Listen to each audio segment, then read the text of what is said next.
Assalamualaikum warahmatullahi wabarakatuh. Anak-anakku yang ibu sayangi dan ibu cintai, bagaimana kabar kalian hari ini? Semoga kalian selalu dalam keadaan sehat walafiat, amin ya robbal alamin, dan tetap semangat melakukan pembelajaran jarak jauh dari rumah. Kembali lagi bersama ibu dalam mata pelajaran prakarya kelas 7.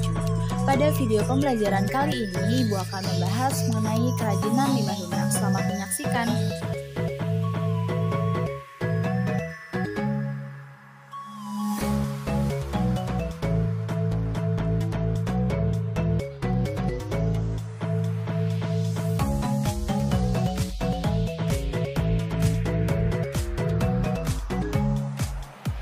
Materi yang akan kita pelajari pada video pembelajaran berikut ini, yang pertama yaitu prinsip kerajinan bahan limbah lunak, yang kedua yaitu mengenai jenis dan karakteristik bahan limbah lunak, yang ketiga atau yang terakhir yaitu mengenai pengolahan bahan limbah lunak.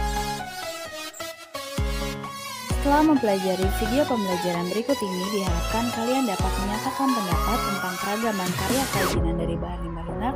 Yang kedua, kalian dapat memahami pengertian sejarah, jenis, sifat, dan karakteristik dari bahan limbah lunak. Berikut ini merupakan contoh limbah yang ada di sekitar kita, yaitu limbah organik dan anorganik. Tahukah kalian bahwa limbah di Indonesia telah dikelola melalui berbagai macam bentuk? Contoh penelitian limbah cair yang telah menghasilkan biogas sebagai bahan bakar. Penelitian tentang limbah di pusat penelitian tersebut telah banyak menghasilkan temuan-temuan baru yang berguna untuk memperbaiki dampak lingkungan. Sebagai generasi muda, kepedulian dan kepekaan terhadap lingkungan hidup perlu ditanamkan sejak dini. Oleh karena itu, marilah generasi muda jadi pahlawan limbah. Materi pertama yang akan kita bahas yaitu mengenai prinsip kerajinan bahan limbah lunak. Setiap makhluk hidup di bumi dalam proses kehidupannya merupakan penyumbang terbesar dari sampah atau limbah. Sampah adalah suatu bahan yang terbuang atau dibuang dari hasil aktivitas manusia sehari-hari maupun proses alam. Sampah memiliki bau yang tidak sedap dan tentunya dampaknya akan merusak lingkungan. Selanjutnya, limbah dikelompokkan menjadi 3 bagian. Yang pertama yaitu berdasarkan wujudnya yang terdiri dari 3. Pertama ada limbah gas yang merupakan jenis limbah yang berbentuk gas. Contohnya yaitu karbon dioksida, karbon monoksida, dan lain sebagainya. Yang kedua ada limbah cair yang merupakan jenis limbah yang memiliki fisik berupa zat cair. Contohnya seperti air cucian, air hujan, rebusan AC, dan lain sebagainya. Dan yang terakhir ada limbah padat yang merupakan jenis limbah yang berupa padat. Contohnya seperti kemasan, bungkusan jajanan, plastik, botol, kertas, kardus, dan lain sebagainya. Yang kedua ada limbah berdasarkan sumbernya. Berdasarkan sumbernya, limbah bisa berasal dari A, yaitu limbah pertanian, di mana limbah yang ditimbulkan karena kegiatan pertanian. B. Limbah industri, yang merupakan limbah yang dihasilkan oleh pembuangan kegiatan industri. C. Limbah pertambangan, yaitu limbah yang berasal dari kegiatan pertambangan.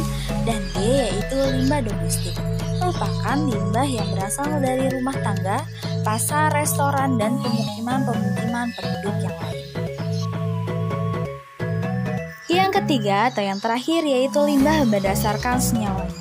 Berdasarkan senyawa limbah dibagi menjadi 2 jenis sebagai berikut.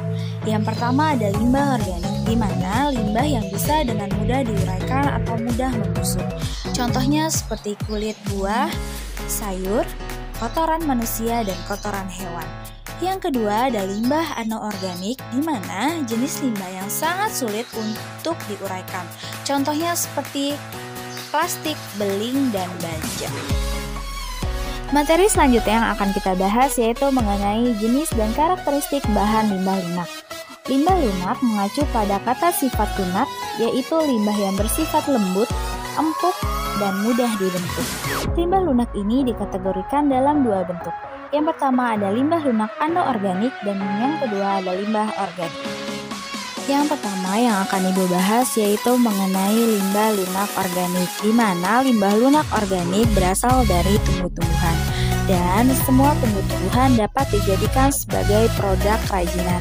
Namun, limbah-limbah tersebut haruslah diproses terlebih dahulu agar menghasilkan bahan baku yang baik. Contohnya seperti limbah kulit jagung, limbah kulit kacang, limbah jerami, limbah kulit bawang, dan lain sebagainya yang dapat dijadikan sebagai produk kerajinan. Yang kedua ada limbah lunak anorganik, di mana limbah lunak anorganik ini berasal dari bahan olahan dengan campuran zat kimia.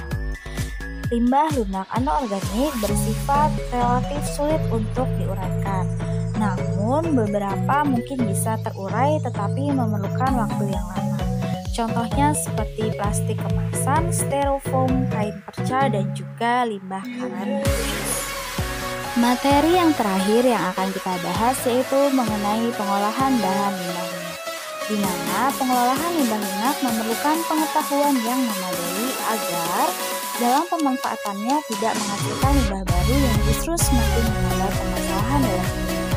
Dan berikut ini adalah prinsip-prinsip yang bisa diterapkan dalam pengelolaan sampah. Prinsip-prinsip ini dikenal dengan nama R yang pertama yaitu reduce. Reduce adalah mengurangi atau meminimalisir barang atau material yang rusak. R yang kedua yaitu reuse. Reuse adalah menggunakan kembali atau memilih barang-barang yang bisa diulang. R yang ketiga yaitu recycle atau mendaur ulang.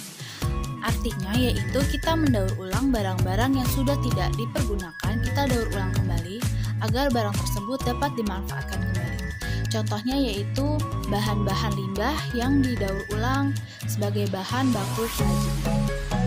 Cukup sekian video pembelajaran kali ini, kurang lebihnya ibu mohon maaf. Wassalamualaikum warahmatullahi wabarakatuh.